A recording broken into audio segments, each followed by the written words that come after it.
देखिए, एक बात को लेकर के स्पष्ट होने की आवश्यकता है।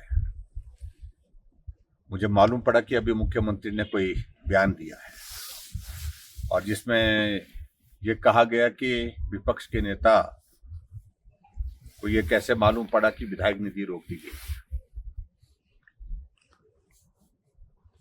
पिछली बार जो बजट प्रस्तुत किया गया था 2022 का, और उसमें जो बजट प्रोविजन था विधायक क्षेत्र विकास निधि के लिए,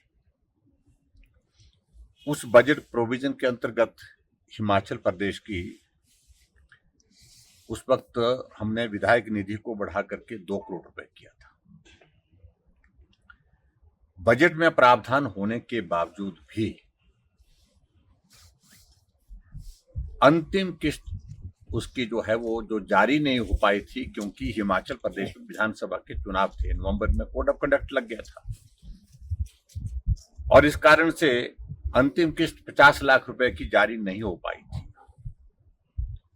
और स्वाभाविक रूप से वो चुनाव के पश्चात जो है वो जारी होनी थी। लेकिन तब तक के लिए सरकार में बदलाव आ गया, परिवर्तन हो गया, कांग्रेस की सरकार बनी, सुक्खू जी मुख्यमंत्री बने, तो 50 लाख रुपए जो बजट का प्रावधान किया हुआ था हमारे द्वारा, उस किस्त को भी इनने जारी करने से रोका। यानी कि पैसा 50 लाख रुपए विधायक क्षेत्र विकास निधि का रोक दिया गया, वो जारी नहीं किया गया।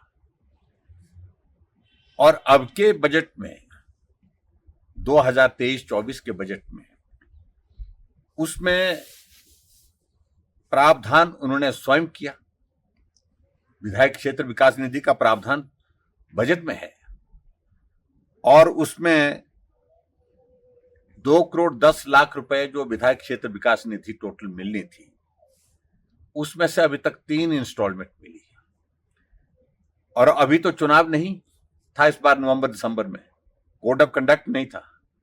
अंतिम किस्त हमेशा नवंबर के अंत में या दिसंबर के पहले सप्ताह में जारी कर दी जाती है, ताकि विधायक अगले प्लान से अगला बजट प्रस्तुत होने से पहले उसको बांट करके खर्च कर सके और विकास के कार्य कर सके अपने क्षेत्र में। आज जनवरी की 27 तारीख हो गई, यानी कि दिसंबर निकल गया। फाइल कितने समय से इनके पास सबमिट की गई है, उस फाइल का वापस आने का इंतजार किया जा रहा है, लेकिन अभी तक फाइल वापस नहीं। और इसलिए जब एनुअल प्लानिंग की बैठक इन्होंने 29 और 30 तारीख की तय कर दी और विधायक क्षेत्र विकास निधि की अंतिम किस्त जो जनहित के विकास के लिए विधायकों का अधिकार है, जब बजट प्रावधान है तो वो अधिकार के रूप में उसकी घोषणा अपने अपने क्षेत्र में विभिन्न जगह करके आए हैं, ऐसा सभी विधायकों ने कहा। लेकिन जब जारी नहीं की गई तो स्वाभाविक रूप से प्रश्न पैदा होता है कि वो रोक दी गई है। हमारी जानकारी के मुताबिक इनकी पूरी नियत इस प्रकार की थी कि वो विधायक क्षेत्र विकास निधि को अब की बार अंतिम किस्त को रोकना चाहते। जब हमने बयान दिया कि अगर 28 तारीख तक विधायक क्षेत्र विकास निधि अगर जारी नहीं की गई तो भारतीय जनता पार्टी पूरा विधायक दल एनुअल प्लानिंग की बैठक में, जिसमें विधायक प्राथमिकताओं पर चर्चा होती है, उसमें भाग नहीं लेगी, हम बहिष्कार करेंगे। तो स्वाभाविक रूप से उनके ऊपर इस बात को लेकर के फिर दबाव आया होगा कि जो मैंने ही अपने बजट में प्रावधान किया हुआ है उसके मुताबिक विधायक क्षेत्र विकास निधि की एक अंतिम किस्त जो जारी होनी है अभी तक जारी नहीं हुई, अब वो जारी करने की मुझे लगता है कि कुछ उस दिशा में सोच रहे हैं।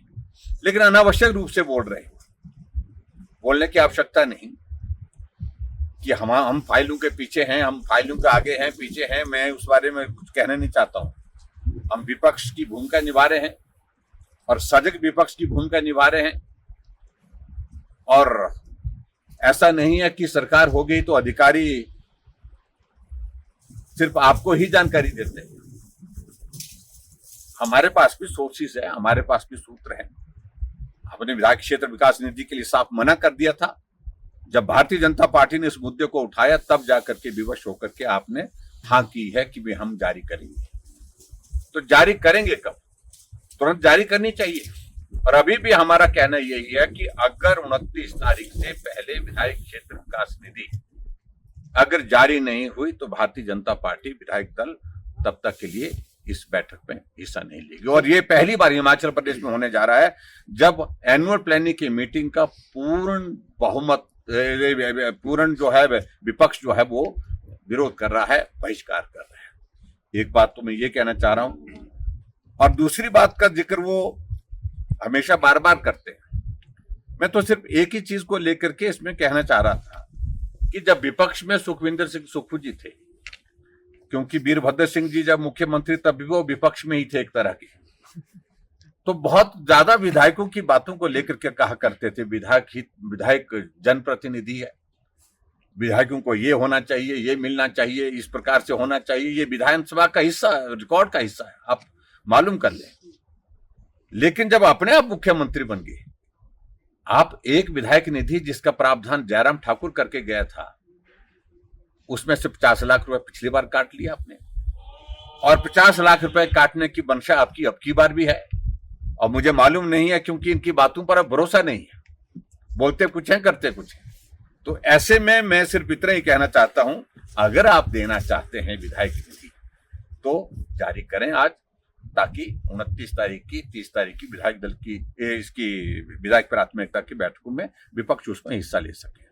देखिए, इस बात को लेकर बड़ा मैं स्पष्ट कहना चाहता हूं कि सेंट्रल यूनिवर्सिटी का मसला अब बेवजह लटका हुआ है, और मुख्यमंत्री इस बात को स्पष्ट करें कि वो धर्मशाला में यूनिवर्सिटी के कैंपस को बनाने के पक्षधर हैं कि नहीं है।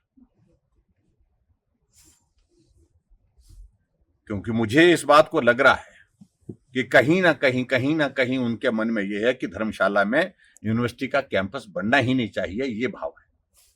अगर ऐसा भाव है तो स्पष्ट कर दें, अगर नहीं है तो जो 30 करोड़ रुपए जो एफोरेस्टेशन का जो है वहां पर कंपनसेटरी एफोरेस्टेशन का जो जमा करना है उसको जमा करें,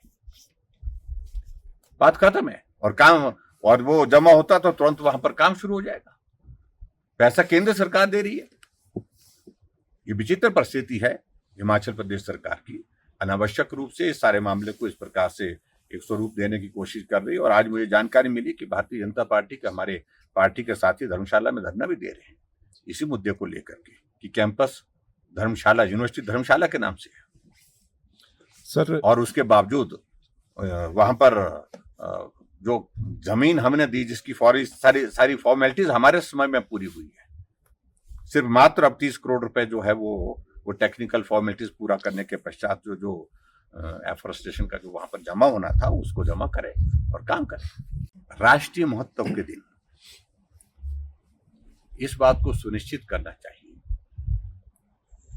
कि जो कार्यक्रम है वो एक प्रोटोकॉल के मुताबिक होने चाहिए। वो कांग्रेस पार्टी की कोई जनसभा नहीं थी, कोई कांग्रेस पार्टी का कोई कार्यक्रम नहीं था,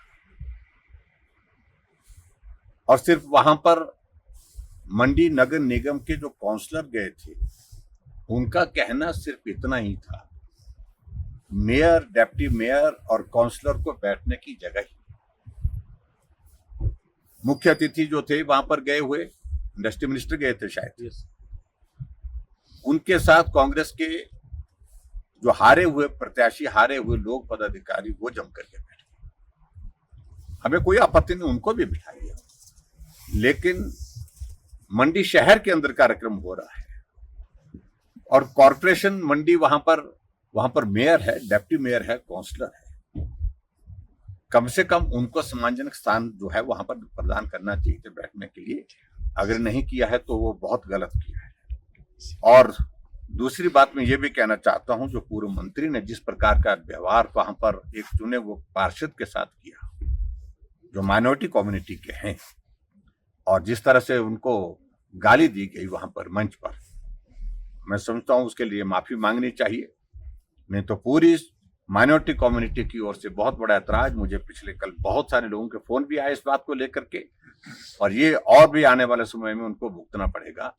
और आखिरकार हमारे काउंसलर वहां पर जो है वो उस कार्यक्रम को छोड़ करके चले गए।